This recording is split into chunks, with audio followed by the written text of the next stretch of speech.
Maalik Ambar Waaqoo Shaapuu hariiroon biyya Hindii fi biyya Itoophiyaa yoo xiqqaateen jaarraa kudhanii ol lakkoofsisuu qorattoonni seenaa ragaa bahu. Egaa hariiroo cimaa yoomuu addaan hin cinne akkanaa kan jalqabame nama guddaa seenaa guddaa galmeessee du'aan boqate goota ija barbadaa onnee sibiilaa sammuu kompiitaraa dacheen Oromiyaa biqilchite kan roorroon gabrummaa dirqiin biyyaa isa baafte Waaqoo Shaaquutiin akka eegalame seenaatu lallabuun dubbata. Yeroon inni jiraate walakkaa jaarraa 16ffaa hanga kurmaana jalqabaa jaarraa 17ffaatti akka ture kan dubbatamu yoo ta'u babal'atiinsa Oromoo jaarraa 16ffaa erga dhumatee booda Maalik Ambaar naannoo magaalaa Harariitti bara 1548 maatii Oromoo irraa dhalatuutu dubbatama. Maqaan maatiin isaa jalqabaa moggaasaniif Shaapuun maatii harka qalleessa irraa kan dhalate yommuu ta'u yeroo sanatti daldalli garbaa slave trade baratamaa fi ho'aa waan tureef waggaa waggaan yoo xiqqaate namoonni 10,000 ol ta'an baha Afrikaa kanarraa fuudhamanii akka garbaatti biyyoota baha fagoo kanneen akka Indiyaa, Saawud Arabiyaa, Chaayinaa fi Pershiyaa Iraanitti gurguramaa turuun wajjin akka gurgurame seenaan dubbata. Rakkoo dinagdee cimaa qaban irraa maatiin ilma isaanii garbaatiif akka dhiheessan galmeeleen seenaa tokko tokko addeessanis isaan afaan ammoo akka tiksummaa beeladootaa irraa dirqiin fudhatameetti kan dhiheessanis ni jiru. Haa ta'u malee Chaappuun umrii ijoollummaatti akka garbaatti fudhatamuun beekamaadha. Warri isaa bitees fudhatanii gara galaana diimaa ceesisuun magaala Moochaa yookaan Mookaa Yamanitti argamtutti nama galii giddu galeessa qabutti dabarsanii gurguratan. Mookaan yeroo sanatti magaalaa balbala galaanaa Poort Siiti sochii daldala ho'aa qabdu turte. Mookaa erga turee boodas namni isa bulchaa ture fuudhee gara magaalaa Baagdaad yookaan Baagdaad geessan. Baagdaad yeroo sanatti magaalaa jiddu gala beekumsa dinagdee saayinsii fi qarooma addunyaa Islaamaa turuutu dubbatama. Baagdaaditti daldalaan Qaasim jedhamu Chaappuun nama Yemenitti isa bulchaa ture irraa bitatee horachuu eegale. Qaasim Baagdaaditti Chaappuu afaan Arabaa barreessuu fi dubbisuu akkasumas Quraanaa fi barnoota amantii barsiisee daandii amantaa Islaamaa irratti guddise. Dandeettiin Chaappuun Waaqa jabachuu fi hubachuu irratti qabu baay'ee waan isa dinqisiiseef Qaasim Chaappuu maqaa Ambar jedhu baaseef. Ambar jechuun hiikaa nama hubataa xiinxallaa cimaa intelligent minded waan jedhu qaba. Qaasim Ambar Chaappuun galaana Arabiyaa ceesisee garba Hindii irraa fuudhee biyya amma Hindii yookaan immoo Indiyaa jedhamtu geessuutu himama. Yeroo san biyya amma Hindii yookaan Indiyaa jedhamtu akka mootummaa tokkootti hin turre. Naannoon tulluuwwan Deekkan yookaan Deekkan Hindii keessatti argamu mootiiwwan sulxaanotaa 5 kan Barar, Bahaman, Bijaapur, Golkondaa fi Ahmed Nagar jedhamuun qaba ture. Chaappuun Ambar lafa mootiiwwan 5 Deekkan kana keessaa tan Ahmed Nagar jedhamutti nama isa horataa ture Qaasim wajjin dhaqan. Qaasimis nama ministeera mootii sulxaanota Ahmed Nagar keessaa tokko kan ta'e Chengzii jedhamutti dabarsee gurgurate.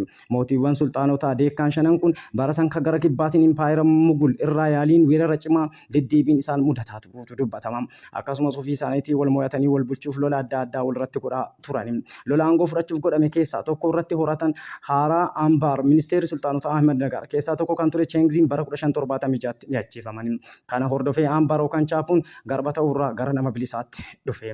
Ambar erga garba ta'uu jalaa bahee bilisummaa qabaate booda loltoota mallaqni kaffalamee fi lolaan ofii isaatii leenjisuu jalqabe. Suutuma jedhee loltoota ciccimoo gugsii fardaatiin loluu danda'an 150 qabaate. Jidduu bara 1576 hanga bara 1595 Ambarii fi loltuuwwan inni leenjise kun sulxaanota Deekkan yookaan Hindii keessaa Bijaapurii fi Golkondaa jedhaman keessatti hookkaraa fi fincila ka'u kaffaltiin kaffalamee to'ataa ture. Booda irra dandeettii addaa hookkara ka'u to'achuu irratti agarsiiseen maqaan Maalik jedhamu eda'amee fi san boodas Maalik Ambar jedhamuun waamamuu jalqabe. Jidduma bara kanaa dubartii Kariimaa jedhamtu fuudhee isii irraa ilmaan 4 horuutu dubbatama.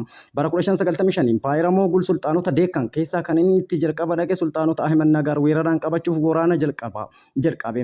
Maalik Ambar loltoota qabuun dabalata uummata sulxaanota Deekkan keessa jiran dammaqsuu fi hidhachiisuun waraana 7,000 ta'u horate. Bara 1597 yeroo impaayerri Moogul mootitti Ahmed Nagar yeroo sanii injifatee turetti Maalik Ambar dhageettii dandeettii waraanaa fi fudhatama qabutti fayyadamuun warra Moogul erga ari'ee booda inni sanyii mootii irraa waan hin dhalatiniif bulchuuf waan fudhatama hin qabneef maatii sulxaanotaa keessaa mucaa tokko akka sulxaana yookaan mootii Ahmed Nagar ta'u godhe.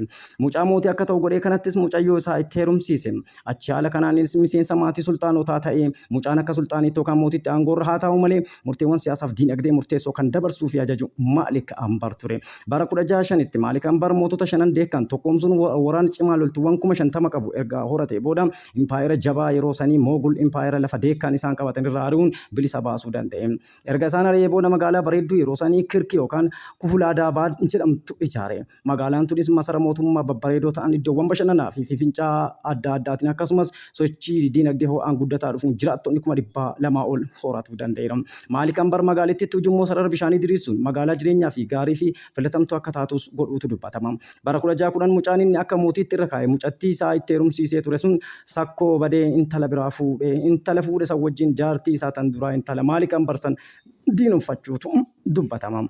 Maalik Ambaris mootichii fi jaartii isaa haara san summiidhaan dhabama isaan gochuun ilma mootichaa kan mucattiin isaa deettu kan inni akaakayyuu ooluuf mootii akka ta'u gubbaarra kaa'ee ofii bulchuutti fufee warri maatii sultaanotaas akka hin komanneef faayidaa adda addaa kennee fi lafa raabseef warri impaayera Moogul yeroo irraa deebiin sultaanota deekkan Ahmed Nagarfaa weeraruuf kaan Maalik Ambar lolee lolchiisee afoo dhaabbachuun isaan dhaabsisee ture. Kanatti aariin mootiin Moogul yeroo sanii suuraa Maalik Ambarii fi isaa kan inni mootichi Moogul Maalik Ambar xiyyaan itti waraanu hojjisiifatee masara isaa kaa'ee ture. Garuu akka hawwe san argee Maalik Ambar waraanee ajjeesuus ta'ee mo'achuu hin dandeenye. Maalik Ambar magaalaa ofii ijaaree Kuulaadabaad keessatti soodduu guddaa ijaaratuutu dubbatama. Otuma bulchaa jiru bara 1626 dhukkubsatee du'aan addunyaarraa boqate. Soodduun isaa suuraa irratti argitan kana kan ammas magaalaa Hindii Kuulaadabaad jedhamtu keessatti argamu keessatti awwaalame. Soodduun kun ammas kan jiru yoo ta'u Hindii keessatti akka hambaa seenaa murteessaa tokkootti ilaalama. Horaa bulaa deebanaa.